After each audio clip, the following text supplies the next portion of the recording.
परम पूज्य गुरुदेव की। ओ सपूतों भारत की तकदीर जगा दो, ओ सपूतों भारत की तकदीर जगा दो। हम ऋषियों की संतान है, दुनिया को दिखा दो। हम ऋषियों की संतान है, दुनिया को दिखा दो। ओ सपूतों भारत की तकदीर जगा दो, ओ सपूतों भारत की तकदीर जगा दो। हम ऋषियों की संतान है, दुनिया को दिखा दो। हम ऋषियों की संतान है, दुनिया को दिखा दो। ओ सपूतों, ओ सपूतों, ओ सपूतों,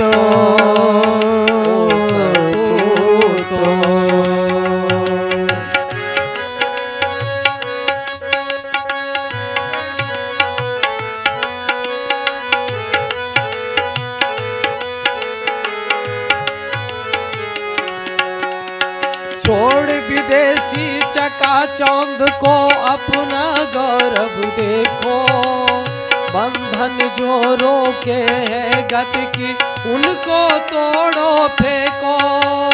छोड़ विदेशी चकाचौंध को अपना गौरव देखो। बंधन जो रोके है गति की, उनको तोड़ो फेंको।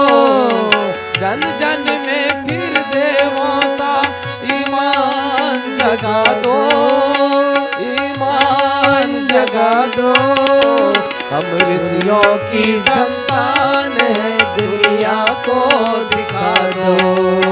हम ऋषियों की संतान है, दुनिया को दिखा दो। ओ सपूतों, ओ सपूतों, ओ सपूतों, ओ सपूतों।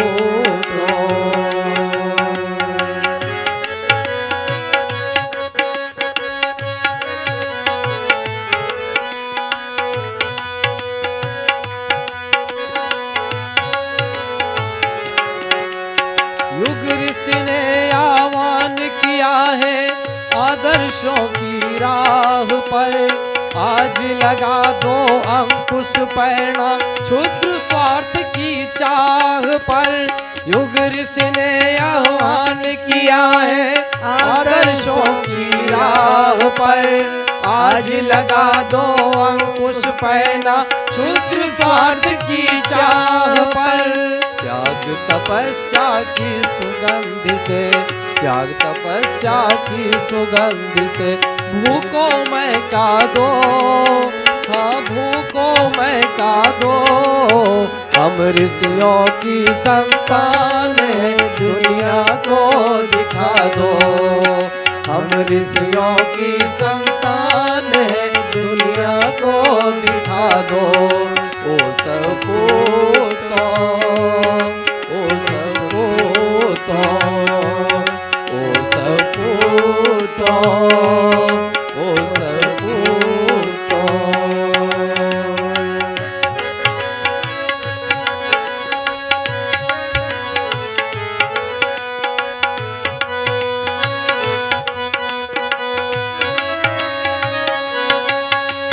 नए सृजन की नई उमंगे लेकर आगे आओ। खुला मोर्चा निर्माणों का मिलकर कदम बढ़ाओ। नए सृजन की नई उमंगे लेकर आगे आओ। खुला मोर्चा निर्माणों का मिलकर कदम बढ़ाओ। राम राज के सपनों को, राम राज के सपनों को सच करके दिखा दो। हम ऋषियों की संतान है, दुनिया को दिखा दो। हम ऋषियों की संतान है, दुनिया को दिखा दो। ताली मिला के बजाए। की संतान है, दुनिया को दिखा दो। ओ सपूतों, ओ सपूतों, ओ सपूतों, भारत की तकदीर बना दो। हाँ, भारत की तकदीर बना दो। हम ऋषियों की संतान है, दुनिया को दिखा दो। हम ऋषियों की संतान है, दुनिया को दिखा दो। सभी साथ साथ गाए। हम ऋषियों की संतान है, दुनिया को दिखा दो। हम ऋषियों की संतान है, दुनिया को दिखा दो। ओ सपूतों, ओ सपूतों, ओ सपूतों, ओ सपूतों। बोलिए परम पूज्य गुरुदेव की जय। जो सुबह सुबह जो लड़का शरीर का कण कण सूर्य का तेज सोख रहा है, ऐसी भावना करते हुए एक बार गायत्री महामंत्र हमारे साथ साथ सभी लोग बोले। ओम भूर्भुवः स्वः तत्सवितुर्वरेण्यं भर्गो देवस्य धीमहि धियो यो नः प्रचोदयात्। उस प्राण स्वरूप, दुख नाशक, सुख स्वरूप, श्रेष्ठ, तेजस्वी, पाप नाशक, देव स्वरूप परमात्मा को हम अपने अंतःकरण में धारण करें। वह परमात्मा हमारी बुद्धि को सन्मार्ग में प्रेरित करे। हरने को अज्ञान ज्ञान की ज्योति अखंड जलाई, भूपर लाने स्वर्ग योजना युग निर्माण बनाई। ज्ञान यज्ञ के लिए समर्पित जिनका जीवन सारा, उन सद्गुरु श्री राम चरण में नम्र प्रणाम हमारा। सूक्ष्म रूप में उपस्थित परम पूज्य गुरुदेव, परम वंदनीय माता जी और माता सरस्वती शिविर में पधारे हमारे बहुत बहुत प्यारे बच्चों, कल हमने प्रतिभा मेधा संवर्धन के कुछ प्रयोग आप लोगों को बताए थे। उससे आगे की बात अब आज शुरू करेंगे। हमने बताया था कि कौन कौन से आसन और प्राणायाम प्रतिभा और मेधा को बढ़ाने वाले होते हैं। कुछ प्राणायामों की चर्चा आज प्रारंभ करते हैं। जैसे सबसे पहला जो सबसे महत्वपूर्ण प्राणायाम है वो है भस्त्रिका प्राणायाम। इसका अभ्यास आपको रोज़ करा दिया गया था। भस्त्रिका प्राणायाम में श्वास को तेज़ी से अंदर लेना है, तेज़ी से बाहर निकालना है। ठीक है, आगे हाथ ले जाएंगे, जब श्वास छोड़ेंगे तब आगे हाथ, और जब श्वास लेंगे तो पीछे हाथ। यस, भस्त्रिका प्राणायाम शुरू करें। 1 2 3 4 5 6 7 8 9 10। तेज़ी से सांस लेनी है, तेज़ी से निकालनी है। मुझे देखें, मेरी तरफ देखें।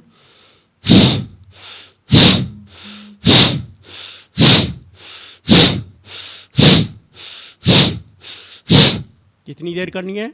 जितनी देर कर सकें उतनी देर करिए। नुकसान कुछ नहीं है, फ़ायदा ही फ़ायदा है। जितनी देर करेंगे उतनी देर ही फ़ायदा होगा। ठीक है, कम से कम 2 मिनट तो ज़रूर करें। ये भस्त्रिका प्राणायाम है। आप सब लोगों को ये प्राणायाम करना है रोज़ाना। ये प्रतिभा मेधा संवर्धन का बहुत महत्वपूर्ण प्रयोग है। इसके माध्यम से क्या होता है कि आपके दिमाग में जितना कचरा भरा हुआ है, सुबह से शाम तक टीवी, मोबाइल, अखबार और बेकार के बातें करनी सुननी पड़ती हैं। कोई कुछ बोल रहा है, कोई कुछ बोल रहा है, तमाम सारी बातें सुननी पड़ती हैं। सब कचरा दिमाग में भरता रहता है, और जब तक दिमाग में कचरा रहेगा तब तक कोई अच्छी बात उसमें नहीं समाएगी। जब पहले से ही भरा हुआ है तो उसमें क्या समाएगा। भगवान बुद्ध एक बार अपने आश्रम में बैठे हुए थे, तो वहाँ पर एक सेठ जी आए और कहने लगे, प्रभु कल आप हमारे दरवाजे पर आए, हम आपका हार्दिक स्वागत करना चाहते हैं, आपका आतिथ्य करना चाहते हैं। भगवान बुद्ध ने कह दिया, ठीक है, आएंगे। सुबह कमंडल लेकर के भिक्षावृत्ति के लिए रोज़ निकलते थे। जाकर उस सेठ के दरवाजे पर आवाज़ लगाई, भिक्षाम देही। तो सेठ जी खीर का कटोरा लिए हुए तैयार खड़े बैठे हुए थे अंदर। जैसे ही आवाज़ सुनी और तुरंत दरवाजे पर आए खीर का कटोरा लेकर के। भगवान बुद्ध ने अपना कमंडल उनके सामने कर दिया। उस सेठ ने देखा कि इस कमंडल के अंदर तो गोबर है। तो कहने लगे, प्रभु इस कमंडल में तो गोबर है, इसमें मैं अपनी खीर कैसे कर दूं? तो बोले, बेटा यही तो सिखाना आया था, जब तक दिमाग में गंदगी भरी पड़ी है तब तक कोई ज्ञान काम नहीं आ सकता है। ज्ञान किसी काम का है ही नहीं, क्योंकि दिमाग में तो अंदर गंदगी भरी पड़ी है। जैसे गंदे पात्र के अंदर आप खीर नहीं डाल सकते, उसी तरह से गंदे मस्तिष्क में भी कुछ नहीं सिखाया जा सकता। जिसके दिमाग में तमाम गंदगी भरी पड़ी है उनको कुछ नहीं सिखाया जा सकता। तो सबसे पहला काम यह है, हम अपने मस्तिष्क की सफाई करें। और सफाई करने के लिए क्या करेंगे? भस्त्रिका प्राणायाम। भस्त्रिका प्राणायाम करने से दिमाग में जितने विचार हैं वो सब बाहर निकल जाते हैं और दिमाग बिल्कुल खाली हो जाता है। दिमाग खाली हो जाएगा। खाली दिमाग में ही तो कुछ बात समाएगी। जब पहले से ही भरा हुआ है दिमाग, पहले से ही तमाम सारी कचरा उसमें भरा हुआ है, तो उसमें अच्छी बातें आएंगी कहाँ से? तो ये भस्त्रिका प्राणायाम जो है सबसे महत्वपूर्ण प्राणायाम है और इसको करने से दिमाग में जो कचरा भरा होता है वो सब बाहर निकल जाता है। इसको जरूर करिए और इसको करने के बाद ही ध्यान करिए। आप देखेंगे कि अगर आपने खूब देर तक भस्त्रिका प्राणायाम कर लिया और उसके बाद ध्यान में बैठ के और ध्यान में बैठेंगे तो आप देखेंगे ध्यान आसानी से लगता है। ध्यान क्या होता है? निर्विचारो मना, मन में कोई विचार नहीं होता। तो इस भस्त्रिका प्राणायाम को करने के थोड़ी देर तक आप देखेंगे कोई विचार आता ही नहीं है, अपने आप ही निर्विचार हो जाता है मन, अपने आप विचार समाप्त हो जाते हैं। समझ आ गया? अमन की स्थिति पैदा हो जाती है। इसको योग में उन्मनी अवस्था कहते हैं, वो पैदा हो जाती है। इसलिए इसका अभ्यास रोज़ रोज़ करना है। इसके बाद दूसरा प्राणायाम मैंने बताया था, भ्रामरी प्राणायाम। भ्रामरी प्राणायाम कैसे करना है? भ्रामरी और उज्जाई दोनों को मिला करके करेंगे। पहले उज्जाई और फिर भ्रामरी। सभी लोग मेरे साथ साथ करेंगे।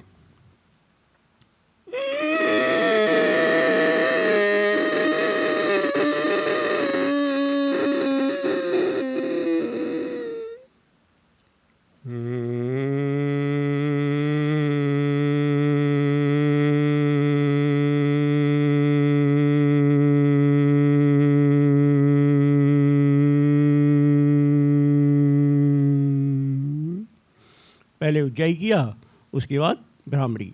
दोनों प्राणायाम एक साथ करेंगे। इसी से लगातार करते रहेंगे। 5 बार कम से कम इसे करना है, 5 बार। ठीक है? इसके अलावा कपालभाति प्राणायाम भी बहुत उपयोगी है। कपालभाति का अर्थ होता है, कपाल माने ये कपाल मस्तिष्क और भाति माने प्रकाश। इसमें उज्ज्वलता आती है, इसमें प्रकाश आता है और ये चमक आती है। तो कपालभाति प्राणायाम करने से चेहरे पर चमक आती है, ओज बढ़ता है, तेज बढ़ता है। इसलिए इस प्राणायाम को रोज़ाना जरूर करना चाहिए। इसको थोड़ा देर तक करना चाहिए, 10 मिनट या 15 मिनट भी कर सकते हैं और आराम से बैठे हुए कर सकते हैं। कोई ज़रूरी नहीं है पालती मार के बैठें। अच्छा हो पालती मार के बैठें, नहीं हो तो सोफे पे बैठ के, कुर्सी बैठ के भी इसको कर सकते हैं। कमर सीधी करके बैठें और पेट को झटके से अंदर और श्वास को बाहर। बहुत आसान है, सभी लोग देखते रहते हैं कैसे होता है।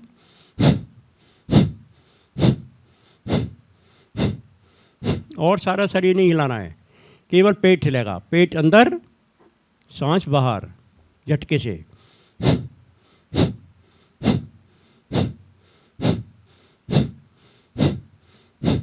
ये कपालभाति प्राणायाम आपको रोजाना कम से कम 10 मिनट तक करना चाहिए। इसके अलावा अगला प्राणायाम है अनुलोम विलोम प्राणायाम। अनुलोम विलोम प्राणायाम में अपनी बीच की दोनों उंगलियां और अंगूठा, इन दोनों के बीच में कैंची बना लेंगे और अंगूठे से दाहिना स्वर बंद करेंगे, बाएं स्वर से श्वास को अंदर लेंगे। दाहिने से बाहर, दाहिने से अंदर, बाएं से बाहर, बाएं से अंदर, दाहिने से बाहर,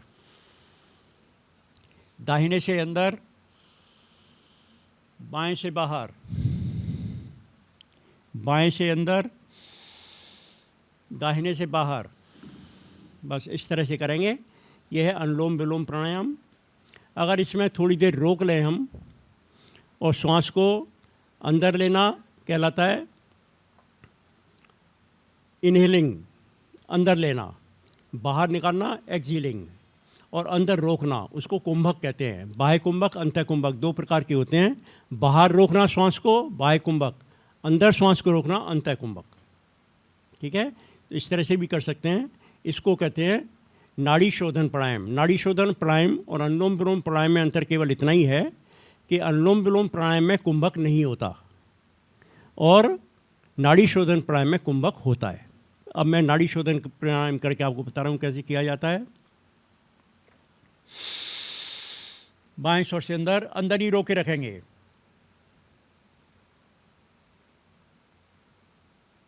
दाहिने से बाहर, अब बाहर ही रोके रखेंगे।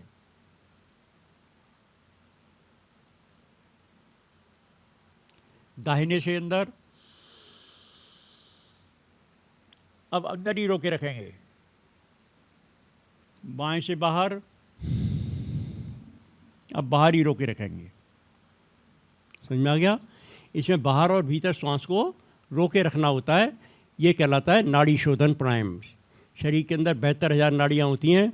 मस्तिष्क और मेरुरज्जु से निकलने वाली नाड़ियों का जाल पूरे शरीर के अंदर बिछा रहता है। एक सुई भर भी जगह ऐसी नहीं है जहाँ पर कोई नाड़ी नहीं हो। उन सारी नाड़ियों का व्यायाम, उन सारे नाड़ियों का शोधन, उन सारी नाड़ियों की सक्रियता इस प्राणायाम से आती है। और ये प्राणायाम विद्यार्थियों के लिए बहुत उपयोगी है क्योंकि मस्तिष्क और मेरुरज्जु ये बहुत महत्वपूर्ण अंग है शरीर के, जो कि सारे शरीर पर नियंत्रण रखने का काम करते हैं। इसीलिए इनको स्वस्थ बनाना बहुत आवश्यक है। ठीक है, तो मैंने ये बात बताया आपको। अब हम इस बात पर आते हैं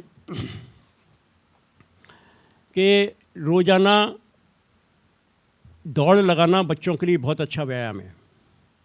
2 किलोमीटर की दौड़ भी अगर रोज़ लगा ली तो बस सारे आसन हो गए और ज़्यादा व्यायाम की आवश्यकता नहीं है। दौड़ लगाना सबसे अच्छा व्यायाम है और जवानी में विद्यार्थियों के लिए तो ये बहुत अच्छा व्यायाम है। रोज़ाना ही दौड़ लगाना चाहिए।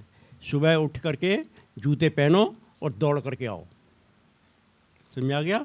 और धीरे धीरे अभ्यास बढ़ाओ तो 3-4 किलोमीटर की दौड़ भी आराम से लगाई जा सकती है। गहरी सांस लेने का अभ्यास डालना चाहिए। गहरी सांस तब चलेगी जब आप कमर सीधी करके बैठेंगे, और कमर झुका करके बैठेंगे तो अपनी आप ही सांस उथली हो जाती है। ठीक है, इसके अलावा जो लोग बच्चे हमेशा चिंता में रहते हैं, जो हमेशा परेशान रहते हैं, टेंशन में रहते हैं, उन लोगों की बुद्धि कमज़ोर हो जाती है और वो पढ़ने में भी फिसड्डी हो जाते हैं। इसीलिए हमें क्या करना है, हमेशा मस्त रहना है, खुश रहना है और हल्के हल्के गीत गुनगुनाओ, अच्छी अच्छी ध्वनियाँ सुनो, अच्छे अच्छे संगीत सुनो, अच्छे अच्छे गीत सुनो और मन प्रसन्न रहेगा। पानी के लिए मैंने बताया था कि पानी हमेशा बैठ करके पीना है, खड़े होकर के पानी नहीं पीना है। पानी हमेशा घूंट घूंट भर के पीना है, मुंह में रोक रोक करके पानी पीना है। जल्दी जल्दी गट गट करके पानी नहीं पीना है। पानी को एक घूंट मुंह में लीजिए, थोड़ी देर रोकिए, फिर गटकिए, फिर दूसरी घूंट लीजिए, फिर गटकिए। धीरे धीरे पानी रोक रोक रोक करके चूस चूस करके पानी पीना है, सिप सिप करके। ठीक है, बहुत जल्दी जल्दी पानी नहीं पीना है। नींद लाने के लिए नींद गहरी आनी चाहिए। नींद अगर किसी कारण से नहीं आ रही है तो उसके कई उपाय हैं। एक सबसे अच्छा उपाय मैं आपको बता देता हूँ। कोई ऐसी किताब ले लो जिसका कि अर्थ ही समझ में नहीं आता हो, इसमें क्या लिख रहा है। बस पढ़ तो सकते हैं लेकिन समझ में नहीं आता क्या है। बस उस किताब को पढ़ना शुरू करेंगे तो थोड़ी देर में नींद आ जाएगी। और 100 से लेकर 1 तक उल्टी गिनती बोलना शुरू कर दीजिए। 1 तक गिनती आएगी नहीं, तब तक उसे पहले पहले ही नींद आ जाएगी। आ गई ये बात समझिए? तो नींद लाने का ये एक अच्छा उपाय है। रात को सोने से पहले कॉफ़ी चाय नहीं पिएं। कॉफ़ी चाय पीने से नींद गायब हो जाती है। लाइट को बुझा दीजिए, अंधेरा कर दीजिए और आंखें बंद करके लेटिए, बाईं करवट लेटिए और थोड़ी देर में आपको नींद आ जाएगी। समझ में आ गया? अभी आज शाम को हमारी जो क्लास होगी उसमें ब्रह्मचर्य के ऊपर क्लास होगी। ब्रह्मचर्य बुद्धि को बढ़ाने वाला उपाय है। क्योंकि शरीर के अंदर जो कुछ हम खाते पीते हैं उसका अंत तो गत्वा अंत में वीर्य का निर्माण होता है, और ये वीर्य शरीर के अंदर इकट्ठा होता रहता है, तो यही स्मृति बनता है, स्मरण शक्ति बनता है। और जिनके शरीर में वीर्य रुकता नहीं, या जिनके शरीर का वीर्य किसी न किसी माध्यम से बाहर निकल जाता है, तो उनकी बुद्धि कमज़ोर हो जाती है, और वो फिर उनकी स्मरण शक्ति कमज़ोर हो जाती है। वो पढ़ने लिखने में भी बच्चे कमज़ोर रह जाते हैं, क्योंकि उनकी स्मृति कम हो जाती है। इसलिए ब्रह्मचर्य का पालन करना ये बहुत ज़रूरी है। और स्वस्थ रहने के लिए थोड़े से नियम हैं, इनका पालन करना चाहिए। अगर आप स्वस्थ रहेंगे तो ही पढ़ाई कर पाएंगे, बार बार बीमार पड़ेंगे तो पढ़ाई नहीं होगी। सूर्योदय से पहले जगने का अभ्यास करिए। सूर्य निकलता है, आपको हर शहर में सूर्य कितने बजे निकलेगा ये आप मोबाइल से पता लगा सकते हैं। आज सूर्योदय कितने बजे होगा, तो उससे 15-20 मिनट आधा घंटे पहले जगिए और शौच जा करके स्नान करके और सूर्योदय को देखिए। रोज़ आपके सामने ही सूर्य निकलना चाहिए, आप देखिए सूर्योदय हो रहा है। और एक छोटे लोटे में जल लेकर के जाइए और सूर्य भगवान को जल अर्पित करिए। समझ में आ गया है? उस लोटे को पकड़ो और सूर्य भगवान के लिए जल अर्पित कर रहे हैं, ऐसा भावना करते हुए सूर्य भगवान को प्रणाम कर लीजिए। समझ में आ गई ये बात? अगर तुलसी का पौधा लगा हो तो बहुत अच्छी बात है। तुलसी के पौधे की जड़ में पानी दे दीजिए सूर्य भगवान का स्मरण करते हुए, उनका ध्यान करते हुए, और फिर उसी तुलसी की एक परिक्रमा भी कर लीजिए। ठीक है, ये भी आपको रोज़ाना करना चाहिए। कब्ज बिल्कुल नहीं होनी चाहिए। कब्ज हो जाएगी तो पेट खराब हो जाएगा, और पेट खराब होगा तो फिर पढ़ने लिखने में मन नहीं लगेगा, सारे दिन आलस आएगा, सारे दिन परेशानी खड़ी होती रहेगी, और न पढ़ाई में मन लगेगा, आलस आने लगेगा। इसलिए पेट की सफाई नियमित रूप से होनी चाहिए। उसके लिए 5 आसन जो हमने लघु संघ प्रक्षालन के बताए हैं, वो 5 आसन नियमित रूप से करने हैं। भोजन सात्विक होना चाहिए, हल्का होना चाहिए और पौष्टिक होना चाहिए। बाज़ार की मिठाइयाँ और चाट पकौड़ी नहीं खानी चाहिए, ये सब नुकसान करने वाली चीज़ें हैं। और तंबाकू, भांग, शराब, जितने भी नशे हैं, ये सब नशे विद्यार्थियों के लिए क्या, बड़ों सबके लिए ही बहुत ही अत्यंत हानिकारक हैं। और आप देख लीजिए, जो लोग भांग, तंबाकू, शराब और ये सब का सेवन करते हैं, उनको कोई ना कोई बीमारियां उनको लगी हुई हैं, और वो उनका जीवन भी बर्बाद हो रहा है, परिवार भी बर्बाद हो रहा है। शराब पीने वालों के तो परिवार भी बर्बाद हो जाते हैं, और उनकी न समाज में कोई इज्जत होती है, और वो खुद भी विभिन्न प्रकार की बीमारियों से ग्रसित होकर के और सारा जीवन दुखी होकर के व्यतीत करते हैं। शराब पीने वाले का लिवर जरूर खराब होगा, जरूर। बीड़ी सिगरेट पीने वाले का फेफड़ा जरूर खराब होगा, उसका श्वास की या टीबी की बीमारी जरूर होगी, ये निश्चित ही है। और भांग पीने वाले का दिमाग खराब जरूर होगा, कभी न कभी पागलपन उसके अंदर आएगा। थोड़ा सा तो पागल हो ही जाता है भांग पी करके ही। तो नियमित रूप से व्यायाम जरूर करना है, एक्सरसाइज जरूर करनी है, थोड़ी सी व्यायाम जरूर करना है, प्राणायाम जरूर करने हैं, और अपनी सफाई जरूर रखनी है। शरीर की भी सफाई, वस्त्रों की सफाई, जिस कमरे में आप रहते हैं उसकी सफाई नियमित रूप से करते रहना चाहिए। जहाँ सफाई होती है वहाँ मन प्रसन्न रहता है, और जहाँ गंदगी रहती है वहाँ बैठने में अच्छा नहीं लगता। जहाँ गंदगी पड़ी हुई है और वहीं पर एक टेबल लगा दी जाए, डाइनिंग टेबल, और वहाँ पर कुर्सी लगा दी जाए, आपको कुर्सी बिठा दिया जाए और खूब बढ़िया बढ़िया व्यंजन खाने को दिए जाए। इन चारों तरफ गंदगी पड़ी है, सुअर डोल रहे हैं, कचरा पड़ा है, तो वहाँ खाने में भी आनंद नहीं आएगा। और बहुत अच्छा कमरा हो, बड़ा सुंदर, उसमें गुलदस्ता लगा हो, गुलाब के फूल खिले हों, और आपकी डाइनिंग टेबल पर वो गुलदस्ता लगा हो, और रूखी रोटी और सब्जी हो, और बहुत सुंदर कमरा हो, एसी कमरा हो, उसमें बैठ कर के खाने में आनंद आ जाएगा। बेकार बैठ कर के समय व्यतीत न करें, काम में व्यस्त रहें, मस्त रहें, और मन में मुस्कुराते रहें, मन में प्रसन्न रहें, हर समय मुस्कुराते हुए रहें, तो आप देखेंगे आपका मस्तिष्क भी अच्छा रहता है। ठीक है, रोज़ाना ईश्वर की प्रार्थना जरूर करें, मंदिर में जरूर जाएं। स्नान करने के बाद सबसे पहले मंदिर में जाएं, भगवान को प्रणाम करें, और उसके बाद फिर अपने माता पिता को प्रणाम करें। बड़े भाई हों, बड़ी बहनें हों, और दादा दादी हों, परिवार में जो भी बड़े हैं उन सबको प्रणाम जरूर करिए, उनके चरण स्पर्श जरूर करिए। चरण स्पर्श करने से दुआएं मिलती हैं, उनका आशीर्वाद मिलता है, उनकी सद्भावनाएं मिलती हैं, और वो सद्भावनाएं आपके जीवन को बहुत ऊंचा उठाने का काम करती हैं। इसमें कभी भी शर्माना नहीं। यहाँ से जाने के बाद हम सब बच्चों के माता पिता से पूछेंगे कि ये बच्चा आपके पैर छू रहा है कि नहीं छू रहा है रोज़ाना। जो नहीं छुएगा उसकी फिर वहीं शिकायत कर देंगे उसकी मम्मी से। बोले इसको सिखाओ सिखाओ कि पैर छूना सीख। बच्चों को सिखाना पड़ता है। हमें पैर छुआने का कोई शौक़ नहीं है, लेकिन सिखाने के लिए उनको बताना पड़ेगा बेटा पैर छुआ करो। मैं तो कह देता हूँ, माता पिताओं से भी कह देता हूँ, बच्चों से कहो कि बेटा पैर छुओ, छूना सिखाइए। आप लोग तो बड़े बड़े हो गए हैं, इसलिए आपको तो अब सिखाने की ज़रूरत नहीं है। आपको तो केवल बताना ही काफ़ी है कि अपने माता पिता के पैर रोज़ छूने हैं। और अड़ोस पड़ोस में भी जो भी आपके परिचित हैं, उनमें बड़े बूढ़े लोग हैं, तो उन सबको प्रणाम करो, उन सबको चरण छुओ, तो आप देखेंगे खूब आशीर्वाद मिलेगा। और ये आशीर्वाद बड़ा काम का होता है। समझ में आ गया? मैंने बता दिया है आपको, गायत्री मंत्र का जप रोज़ करना है।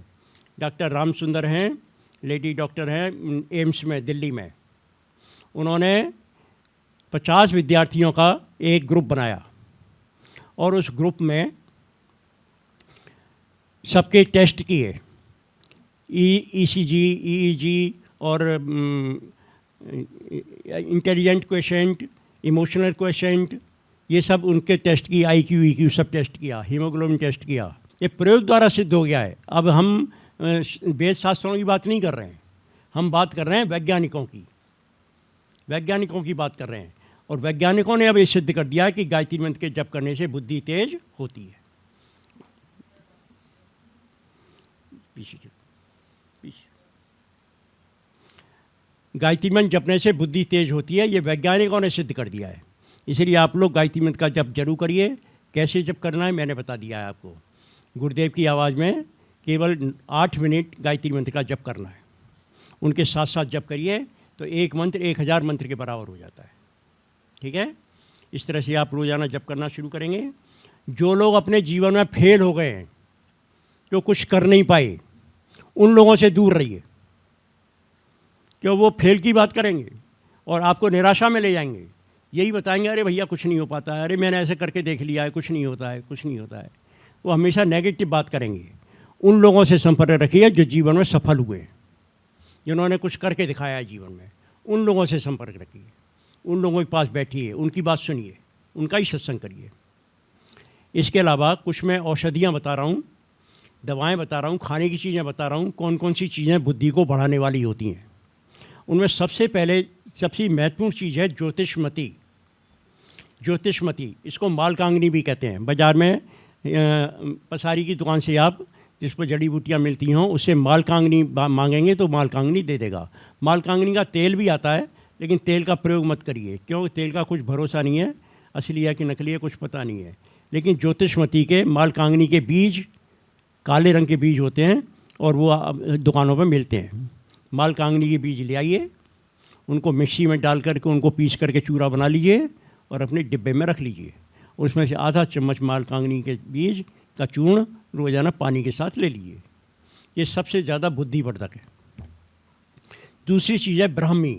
ब्राह्मी नहरों के किनारे जहाँ पानी होता है वहाँ किनारे किनारे पर एक पौधा होता है, एक जड़ी बूटी है, और इसकी पत्ती जो होती है वो अर्धगोलाकार पत्ती होती है और ये ज़मीन पर रेंग करके चलता है, जैसे कि पुदीना चलता है, इस तरह से। ठीक है? शंख पुष्पी भी एक अच्छा पौधा है जो कि बुद्धि को बढ़ाता है। इसके अलावा मीठी बच और अश्वगंधा सब जगह पर पाया जाता है। आपके अड़ोस पड़ोस में ही अश्वगंधा के पौधे मिल जाएंगे, लेकिन वहाँ से मत लीजिए, आप बाज़ार से लीजिए। अश्वगंधा की जड़ों के सूखी हुई जड़ें आती हैं, उनको कुचल करके और मिक्सी में पीस सकते हैं। पहले कुचल लीजिए और फिर मिक्सी में पीस लीजिए, उनका चूर्ण बन जाएगा। या फिर बना बनाया चूर्ण भी बाज़ार में आता है अश्वगंधा का। अश्वगंधा बहुत महत्वपूर्ण है।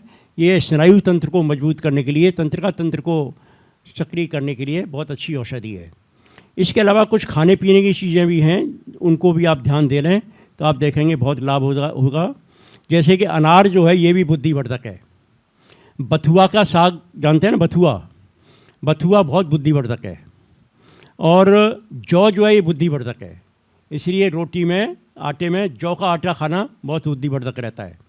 सेंधा नमक का प्रयोग करिए। जो टाटा नमक और अंकुर नमक और तमाम सारे नमक आ रहे हैं, उनके बजाय आप अगर सेंधे नमक का प्रयोग करना शुरू कर दें बहुत अच्छा रहता है। क्योंकि सेंधा नमक जो होता है एल्कलाइन होता है, एसिडिक नहीं होता है, एल्कलाइन होता है। सेंधे नमक का ही प्रयोग रोज़ करिए। रोज़ खाने में सेंधा ही नमक प्रयोग करना है। और सेंधे नमक का रेट और सादा नमक का रेट भी एक ही होता है लगभग। वही 25-30 रुपये किलो मिलेगा। उसको सेंधे नमक का ही प्रयोग करिए, और सेंधे नमक के डेले लाइए बड़े बड़े, उनको तोड़ करके घर पे ही पीस करके तैयार कर लीजिए उसको, वही असली शुद्ध नमक है।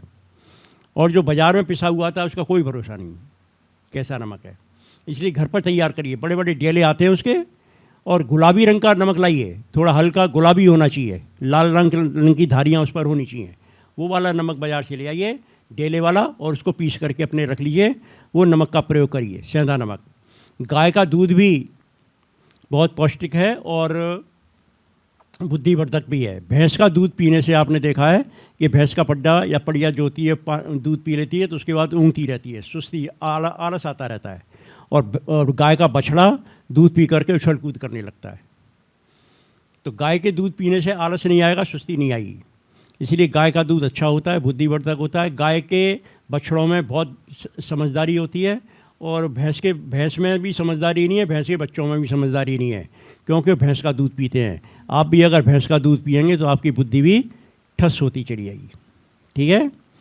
इसके अलावा बैंगन जो है ये भी बुद्धिवर्धक है, बैंगन की सब्ज़ी खाइए, बैंगन अच्छा है। और बादाम जो होते हैं ये बहुत बुद्धिवर्धक हैं, अखरोट बहुत बुद्धिवर्धक है, ये सारी चीज़ें बहुत बुद्धिवर्धक होती हैं। गाय का घी शुद्ध बना लीजिए। अगर आपके यहाँ गाय नहीं है, देसी गाय नहीं है, तो अड़ोस पड़ोस में गांव में किसी के पास देसी गाय हो तो उससे 2 किलो दूध ले लीजिए, खरीद लीजिए उससे 2 किलो दूध, और दूध को जमा करके दही बना लीजिए, दही को बिलो करके मक्खन बना लीजिए, मक्खन को गर्म करके घी बना लीजिए। छाछ पीने के काम आ जाएगी, जो बचेगा जो घी बनेगा उसको घी को गर्म करके और एक शीशी में रख लीजिए, उसमें से 1-2 बूंद नाक में डालने रात को सोने से पहले। रात को सोने से पहले थोड़ा सा घी नाक में डाल लीजिए। जाड़ों में घी जम जाता है तो चम्मच में ले लीजिए और हल्का गर्म करिए, उसको पिघल जाएगा, और फिर नाक में डाल लीजिए 2-2 बूंद। 2-2 बूंद घी अगर नाक में डाल लिया रात को तो 20% ऑक्सीजन मस्तिष्क को ज़्यादा मिलती है, और उससे मस्तिष्क ज़्यादा सक्रिय होता है। ये बहुत बुद्धिवर्धक है। समझ में आ गया? इस तरह से आपको मैंने ये खाने की चीज़ों के बारे में बताया। मैंने एक प्रयोग कल बता दिया था जो कि आपके पैम्पलेट में दिया हुआ है। पैम्पलेट है ना एक आपके पास, सबके पास, कैसे पढ़ें कि सफलता मिले। उसमें 3 पेज पर एक पैराग्राफ लिखा हुआ है जो कि शुरू हो रहा है, मैं अपनी सोई हुई शक्तियों को जगा रहा हूँ। आप सब लोगों से मेरा विनम्र निवेदन है कि आप इस पैराग्राफ को याद कर लीजिए, कंठाग्र याद कर लीजिए, बार बार पढ़ करके याद कर लीजिए, बिल्कुल बिना देखे आप बोल सकें उसको। और रात को सोने से पहले इसी पैराग्राफ को बोलते बोलते ही सो जाना है। एक बार बोल लिया, अभी नींद नहीं आई तो फिर दोबारा से उसी को बोलना शुरू कर दीजिए। मन मन में बोलना है, आवाज़ नहीं करनी है, मन मन में उसको दोहराइए और फिर सो जाइए। अभी भी नींद नहीं आई तो फिर तीसरी बार फिर उसको पढ़ना शुरू कर दिए। जब तक नींद नहीं आए तब तक उसी पैराग्राफ को पढ़ते पढ़ते ही सोना है, क्यों इस पैराग्राफ में वो सब बातें लिखी हुई हैं जो हम जीवन में चाहते हैं। मेरी बुद्धि तीव्र हो रही है, मेरी स्मरण शक्ति बढ़ रही है, मैं जो कुछ पढ़ता हूँ सब मुझे याद हो जाता है, मुझे हर काम में सफलता मिलती है।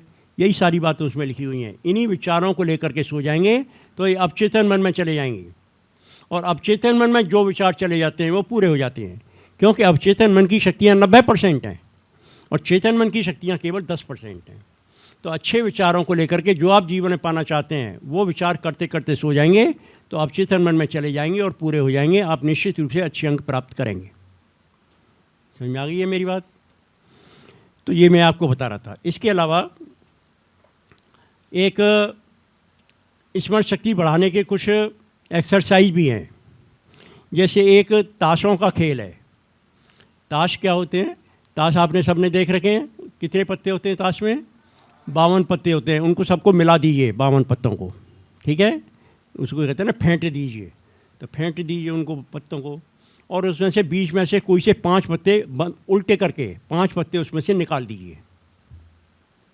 5 पत्ते निकाल दिए।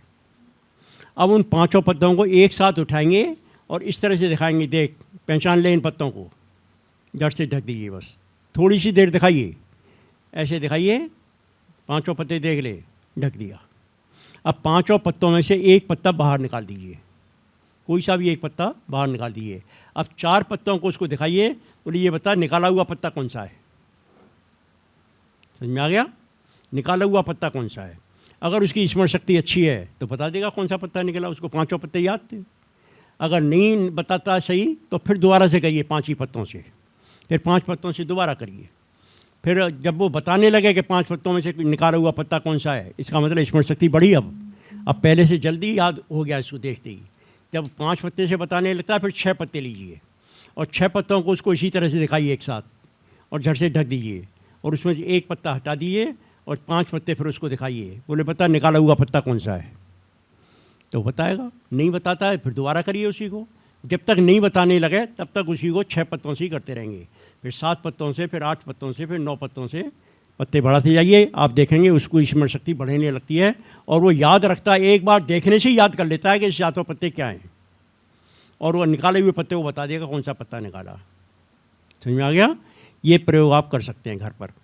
इसको करने से बुद्धि स्मरण शक्ति बढ़ने लगती है। लकड़ी का कंघा आता है, कंघा जो होता है ना बाल काटने का, लकड़ी का भी आता है। कभी कभी आप जो तीर्थ स्थानों पे जाते हैं तो वहाँ लकड़ी की बनी हुई चीज़ें मिलती हैं ना, तो वहाँ पर लकड़ी की कंघी भी मिलती है। लकड़ी की कंघी कहीं मिल जाए तो उसको ले आइए, और जब तक लकड़ी की नहीं मिलती है तब तक आप जो प्लास्टिक का कंघा है उसी से ये प्रयोग करेंगे। क्या करेंगे, खाना खाने के बाद दर्पण के सामने जाइए और उस कंघे से बालों को काटिए ऊपर ऊपर और कस करके काटिए, ज़रा चुभे, मस्तिष्क में चुभना चाहिए। वो चुभता हुआ इस तरह जोर जोर से कस कस कर उसको बालों को काटेंगे। समझ में आ गया? इससे क्या होता है, सिर की मालिश हो जाती है और मालिश होने से सिर तंदुरुस्त हो जाता है। और इस तरह से ऐसे ठोकी है मस्तिष्क को, खोपड़ी को ऐसे ऐसे ऐसे ऐसे ऐसे ऐसे सारे मस्तिष्क पर थोड़े धीरे धीरे थप्पड़ लगाइए तो आपका मस्तिष्क तेज होगा। ठीक है? कान जो होते हैं ये स्मरण शक्ति को बढ़ाने वाले होते हैं, तो कानों को पकड़ के ऐसे खींचिए, दोनों को ऐसे बगल में खींचिए, ऊपर की तरफ खींचिए और फिर कान पे हाथ रख के ऐसे ऐसे गोल गोल घुमाइए, उल्टा भी घुमाइए, दोनों तरफ घुमाइए और रगड़ रगड़ के लाल कर दीजिए, बिल्कुल रगड़ रगड़ के लाल कर दीजिए, इतना घुमाइए। ये भी एक अच्छी एक्सरसाइज है स्मरण शक्ति बढ़ाने के लिए। कुछ लोग अपने सिर पर बाल नहीं रखते हैं, बिल्कुल घोट मोटर बना कर करवा लेते हैं, उस तरह फिरवा देते हैं। ऐसा मत करिए, सिर पर बाल रखिए। 1 इंच 2 इंच लंबे बाल तो होने ही चाहिए सिर पर, और उसमें कंघा रोज करिए। समझ में आ गया? घोट मोट नहीं कराना है। अगर टेबल लैंप रखी है तो बाईं तरफ रखी होनी चाहिए, उल्टे हाथ की तरफ टेबल लैंप लगाइए, जिससे रोशनी जो पड़ेगी किताब के ऊपर, वो किताब के कॉपी के ऊपर, किताब के ऊपर पड़ेगी। और आपका पेन जब आप लिखेंगे तो फिर पेन की छाया नहीं आएगी, बाईं तरफ से लिखेंगे तो। और अगर दाहिनी तरफ से लैंप की छाया आ रही है तो आपके हाथ की छाया पड़ेगी कॉपी के ऊपर, पड़ेगी कि नहीं पड़ेगी? इसलिए दाहिनी तरफ लैंप नहीं होना चाहिए, लाइट जो है बाईं तरफ से आनी चाहिए। ये प्रयास करें। ठीक है? आज जो हमने सोच लिया है कि आज ये काम पूरा करके छोड़ेंगे, तो उसको पूरा करिए, कल के मत टालिए कि अब तो इतना ही बहुत है, कल देखेंगे, अब आगे कल नहीं देखेंगे, आज ही पूरा करना है। जब तक पूरा नहीं हो जाएगा तब तक छोड़ेंगे नहीं उसको। ठीक है? और पूरे साल पढ़ना है, ऐसा नहीं केवल परीक्षाओं के टाइम में बस 2 महीने पढ़ लेंगे और पास हो जाएंगे, ऐसा नहीं है। जो बच्चे 1 महीने 2 महीने पढ़ करके पास होना चाहते हैं वो बड़े टेंशन में आते हैं, अरे इतना सारा कोर्स है और टाइम बहुत थोड़ा है और परीक्षा तो आ गई मेरी, अब क्या करूँ, अब कैसे करूँ, बस वो टेंशन में आ जाते हैं। और टेंशन में आने पे फिर याददाश्त भी कमज़ोर हो जाती है, फिर कुछ याद नहीं होता है और वो फेल हो जाते हैं। इसलिए पूरे साल पढ़िए, थोड़ा थोड़ा पढ़िए, रोज़ रोज़ पढ़िए। रोज़ रोज़ पढ़ेंगे तो थोड़ा थोड़ा पढ़ना पड़ेगा, और एक साथ पढ़ेंगे तो ज़्यादा पढ़ना पड़ेगा। रोज़ थोड़ी देर पढ़िए और सब कुछ याद होता चलाएगा, साथ की साथ याद करते चलिए। एक साथ पढ़े, एक साथ बर्डन मत डालिए मस्तिष्क के ऊपर। समझ आ गया? एक साथ एक विषय को 2 घंटे से ज़्यादा नहीं पढ़ना है। एक विषय को 2 घंटे से ज़्यादा नहीं पढ़ेंगे, बल्कि 1 घंटे के बाद ही बदल लीजिए विषय। अभी इंग्लिश पढ़ रहे हैं, 1 घंटे के बाद गणित पढ़िए, फिर 1 घंटे बाद फिजिक्स पढ़िए, फिर 1 घंटे बाद केमिस्ट्री पढ़िए, दूसरे विषय पढ़िए। समझ में आ गया? विषय बदल बदल के पढ़ना है, लगातार कई घंटे तक एक ही विषय को नहीं पढ़ना है। क्यों? क्यों? हमारे मस्तिष्क के अलग अलग अंग अलग अलग विषयों के लिए हैं। एक मस्तिष्क का एक अंग है जो गणित पढ़ता है, गणित को याद करता है। मस्तिष्क का एक अंग है जो विज्ञान पढ़ता है, विज्ञान को याद करता है। मस्तिष्क का एक अंग है जो भाषा को पढ़ता है, भाषा को याद करता है। अब जब आप इंग्लिश पढ़ रहे हैं, जब भाषा पढ़ रहे हैं, तो मस्तिष्क का वो अंग जो कि भाषा पढ़ता है वो सक्रिय हो रहा है और उसको याद कर रहा है, याद कर रहा है। अब उसको विश्राम दे दीजिए, हो गया 1 घंटा हो गया तेरे को पढ़ते पढ़ते, अब तू आराम कर, अब हम फिजिक्स पढ़ेंगे या विज्ञान पढ़ेंगे। तो विज्ञान का फिर मस्तिष्क का दूसरा अंग है, वो विज्ञान पढ़ना शुरू कर दिया और पहला जो इंग्लिश वाला जो अंग था वो विश्राम कर रहा है। तो उसको विश्राम का समय मिलेगा और इसलिए जब विश्राम का समय मिलेगा तो फिर थकान नहीं होगी और मस्तिष्क पर कोई बर्डन नहीं पड़ेगा, कोई भार नहीं पड़ेगा। इसलिए विषयों को बदल बदल के पढ़ें। समझ में आ गया? इसके अलावा जब कोई किताब पढ़ना शुरू करें तो पहले बोल बोल के पढ़िए और फिर शांत होकर के पढ़िए। पहले बोल बोल के पढ़ेंगे, फिर शांत होकर पढ़ेंगे। और दूसरी बात यह है कि तेज़ स्पीड से पढ़ना है, धीरे धीरे नहीं पढ़ना है। धीरे धीरे नहीं, जल्दी जल्दी पढ़ो। और जल्दी जल्दी पढ़ने के लिए क्या करें? या तो उंगली फिरा करके पढ़ो, उंगली जल्दी जल्दी चलती है तो जल्दी जल्दी पढ़ेंगे आप। और उंगली नहीं हो तो पेन ले लीजिए, पेन को बंद कर दीजिए, उसमें नीली निशान नहीं बन जाना चाहिए, कॉपी किताब खराब हो जाएंगी, तो बंद कर दिए या फिर उल्टा पकड़ लिए पेन को और उसको पेन को घुमाते चलिए और पढ़ते जाइए। जल्दी जल्दी पढ़िए, जल्दी जल्दी पढ़िए। और पढ़ते समय ध्यान रखिए, संकल्प लेके बैठिए कि दोबारा नहीं पढ़ना है, ये मुझे एक ही बार पढ़ना है, बस एक ही बार में याद होना चाहिए। अगर आपने मस्तिष्क को ये संदेश दे दिया कि एक बार में नहीं, दोबारा दूसरी बार में पढ़ेंगे तब याद हो जाएगा, बस फिर दिमाग काम करना बंद कर देता है। मालूम है उसको दूसरा भी चांस है, दोबारा पढ़ने का चांस है। इसको दोबारा चांस नहीं मिलेगा, एक ही बार में पढ़ना है और एक ही बार में याद करना है।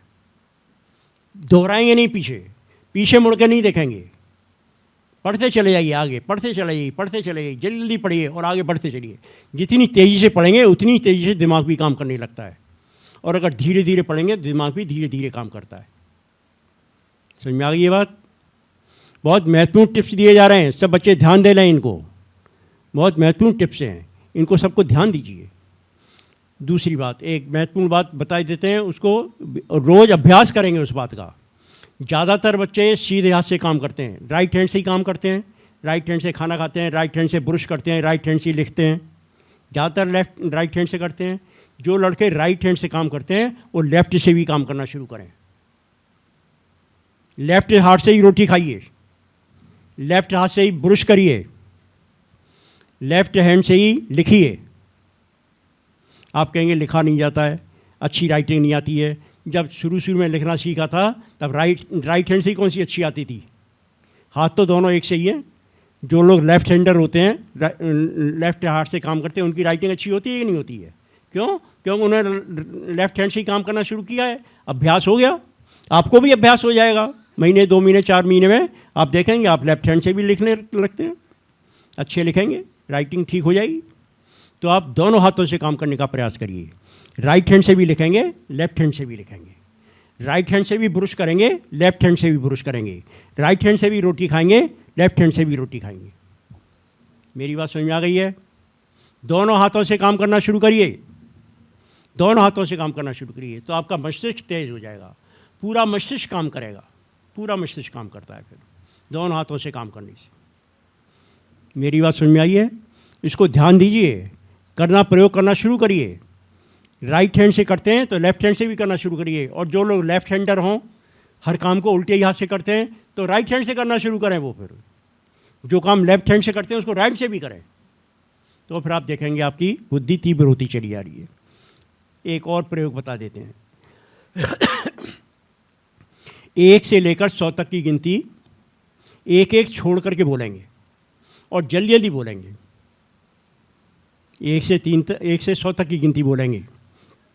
जैसे 2 से शुरू करेंगे, 2, 4, 6, 8, 10, 12, 14, 16, 18, 20, 22, 24, 26, 28, 30, 32, 34, 36, 38, 40, 42, 44, 46, 48, 50 ऐसे बोलेंगे। जल्दी जल्दी बोलेंगे, तेज़ी से।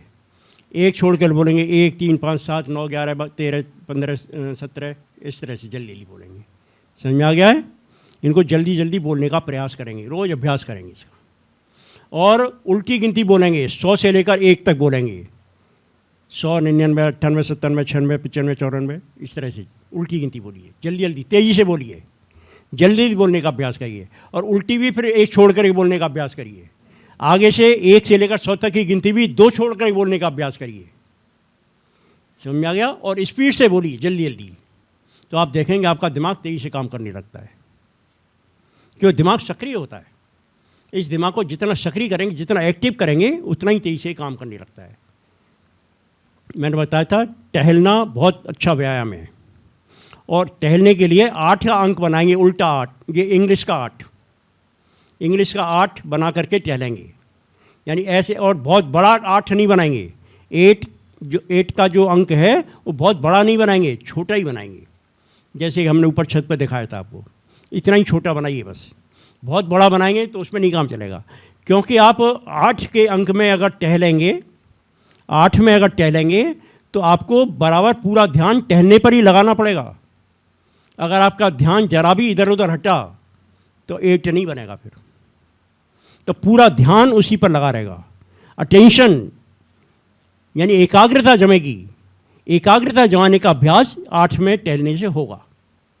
आप देखते हैं कि जब आप साइकिल पे जा रहे हैं या मोटरसाइकिल पे, स्कूटर पे चल रहे हैं, अगर सीधी सड़क है तो आपको कोई दिमाग खर्च करने की ज़रूरत नहीं है, दिमाग खर्च नहीं होता है, सीधे सीधे चले जा रहे हैं आराम से। लेकिन जैसे ही मोड़ आता है तो फ़ौरन दिमाग सक्रिय हो जाता है। और 8 में तो बार बार मोड़ आएंगे, बार बार मोड़ आएंगे, तो हर समय माइंड सक्रिय रहेगा, हर समय ध्यानात्मक स्थिति में होंगे आप। इसलिए 8 बना करके टहलिए। मैं कहता हूँ 8 बना करके साइकिल पर भी चलिए, साइकिल पर भी 8 बनाइए मैदान में, ठीक है? और दौड़ना हो तो दौड़ने में भी 8 बना करके दौड़िए। अगर 8 बना के दौड़ लिया ना तो बस कमाल हो जाएगा। 8 बना के दौड़िए तो बहुत आराम, बहुत ही अच्छा रहेगा, बहुत ही उपयोगी रहेगा आप लोगों के लिए। मेरी बात समझ में आ गई है? इन सब बातों को आप लोग याद रखिए और इनको करके देखिए। बहुत कठिन काम नहीं बताए जा रहे, कोई ऐसा काम नहीं है जो आपसे होगा नहीं। बहुत कठिन आसन प्राणायाम नहीं बता रहा हूँ मैं, बहुत सरल सरल क्रियाएं बता रहा हूँ। ये क्रिया आप करेंगे।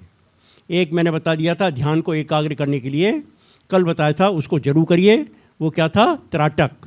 त्राटक के लिए क्या करना है? 4 बाई 4 इंच का एक सफ़ेद कागज़ ले लीजिए और बीच में स्केच पेन से गोल बिंदी बना दीजिए, अंदर से भी उसको भर दीजिए और उसको अपने हाथ से 1 हाथ दूर दीवार पर चिपका दीजिए, ठीक है? और उस काले बिंदु को बराबर आंख खोल के, पूरी आंख खोल करके उसको देखते रहेंगे, पलक नहीं झपकाएंगे, और उसको लगातार उसी बिंदु को देखेंगे और इधर उधर कुछ नहीं देखेंगे, केवल उस काले बिंदु को लगातार देखते रहेंगे, देखते रहेंगे, देखते रहेंगे, देखते रहेंगे, और कुछ नहीं देखेंगे, लगातार उसको देखते रहेंगे, आंख पलक नहीं झपकाएंगे। तो आप देखेंगे 5 मिनट बाद आंखों से पानी आने लगेगा, आंखों में जलन होने लगेगी, और जब ऐसा हो तो फिर आंख देखना बंद कर दीजिए, आंखों को पोंछ लीजिए। समझ में आ गया है? ये त्राटक की क्रिया बहुत एकाग्रता जमाने के लिए बहुत उपयोगी है, आप लोग इसको जरूर करिए।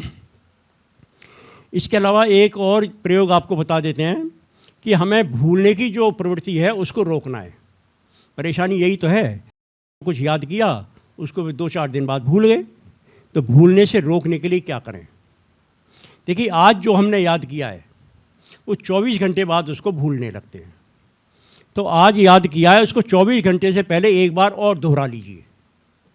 24 घंटे से पहले ही एक बार और दोहरा लीजिए उसको। बस दोहराने में समय नहीं लगता है, पहले एक बार याद करने में समय लगेगा, उसको 2-3 बार पढ़ना पड़ सकता है, ज़्यादा ध्यान से पढ़ेंगे। फिर जब याद है हमें केवल उसको रिपीट करना है, तो रिपीटेशन में ज़्यादा टाइम नहीं लगता, फटाफट पढ़ डाला एक बार में, हो गया रिपीटेशन।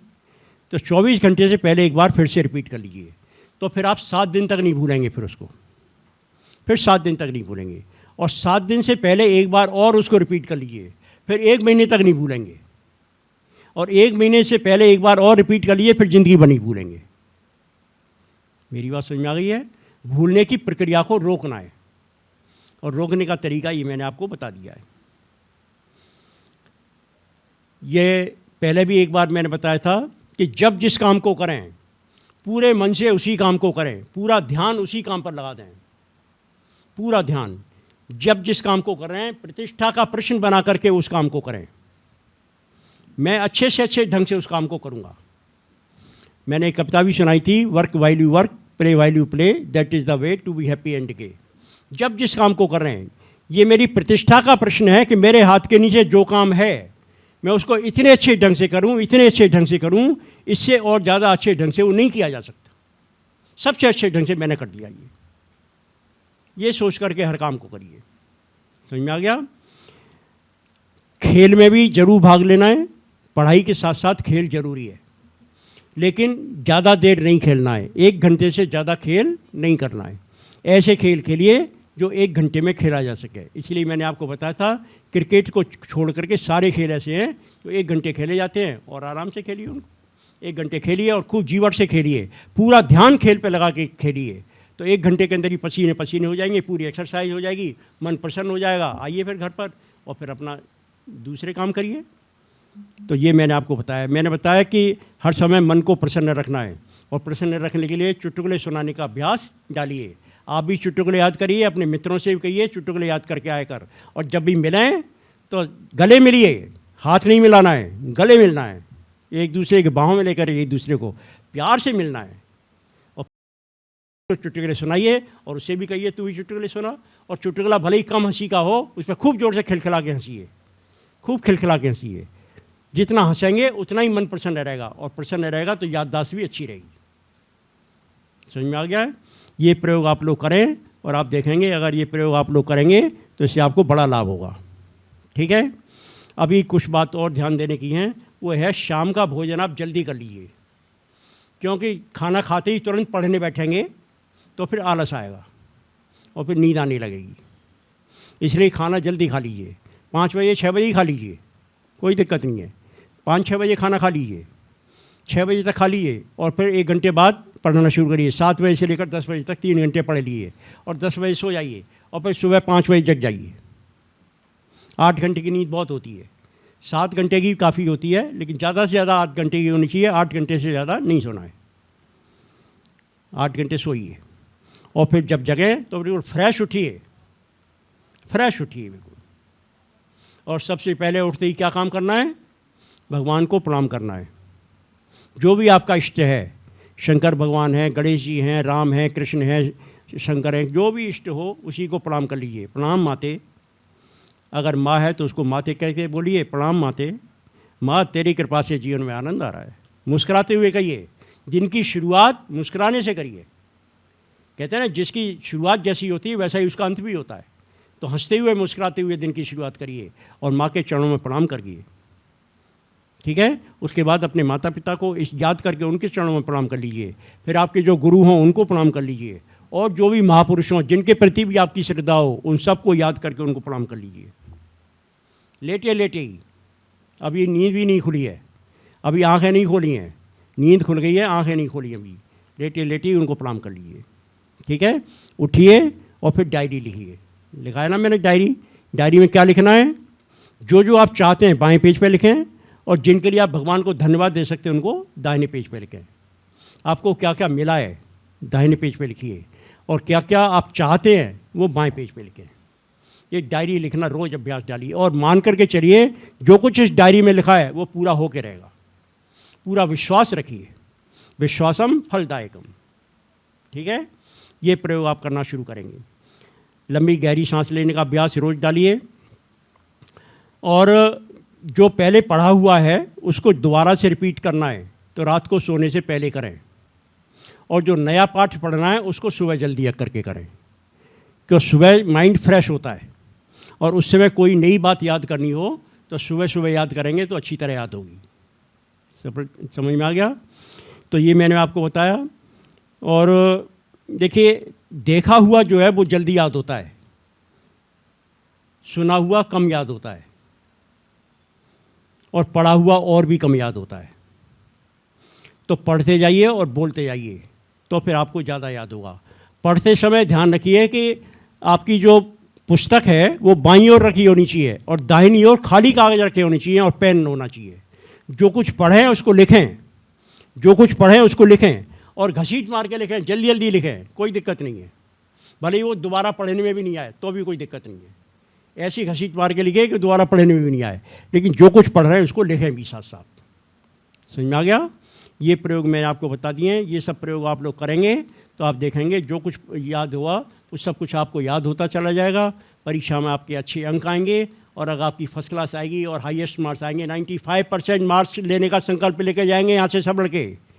कितने % मार्क्स चाहिए? 95% मार्क्स चाहिए मुझे इस साल। और मेरे आके ही रहेंगे 95%। कोई दुनिया की ताकत रोक नहीं सकती है मेरे 95% को। 95, 95, 95, 95 बार बार याद कर लीजिए। मेरे इस साल 95% मार्क्स आने जा रहे हैं। 95 ही आएंगे, 1% भी कम नहीं आएगा। और जो ये सोचेगा पता नहीं आएंगे कि नहीं आएंगे, अरे कि 95 क्या, मैं तो कह रहा हूँ 70% ही आ जाए, यही बहुत हैं, उसके 60% आएंगे। समझ में आ गया? संकल्प ऊंचा लीजिए। जिसके संकल्प ऊंचे होते हैं शक्तियाँ ज़्यादा जागृत होती हैं। यहाँ से एक विद्यार्थी को कहें यहाँ से दौड़ करके जाओ और मंदिर को छू करके वापस आओ। वो गया लड़का दौड़ करके और वापस आया, समय मैंने नोट किया 3 मिनट का समय लगा। अब उसी लड़के के साथ 5 लड़के और खड़े कर दें और उनसे क्या 6 लड़के दौड़ करके जाओ और मंदिर को छू करके आओ, तो पहले वाले लड़के की स्पीड बढ़ जाएगी नहीं बढ़ जाएगी? और ये भी हो कि जो लड़का सबसे पहले दौड़ करके आएगा उसको 5,000 रुपये और गोल्ड मेडल मिलेगा। तो पहले वाले लड़के की स्पीड बढ़ जाएगी नहीं? क्यों बढ़ गई? लड़का तो वही है, दूरी तो वही है, क्या हो गया? अब अनंत शक्तियाँ मनुष्य के अंदर ही भरी पड़ी हैं। मनुष्य तो अनंत शक्तियों का भंडार है। वो अनंत शक्तियों को जागृत करने की आवश्यकता है। और जागृत कैसे होती हैं? ऊंचे संकल्पों से जागृत होती हैं। जितना ऊंचा संकल्प होता है उतनी ज़्यादा शक्तियाँ ईश्वर प्रदत्त कर देता है। समझ में आ गया? समझिए। तो इन बातों का ध्यान रखेंगे और आप देखेंगे अगर आपने मेरे बताए हुए प्रयोगों को अपने जीवन में अपनाया, थोड़ा थोड़ा समय खर्च किया, तो निश्चित रूप से आप अपने लक्ष्य को प्राप्त करेंगे। सब बच्चों के उज्जवल भविष्य की कामना करता हूँ। गायत्री माता आप सब लोगों को 95% मार्क्स दिलाए और सब बच्चे अच्छे पढ़ाई में निकले। इन्हीं शुभकामनाओं के साथ अपनी वाणी को विराम देता हूँ और आप सब बच्चों के अंदर बैठे हुए परमात्मा को प्रणाम करता हूँ।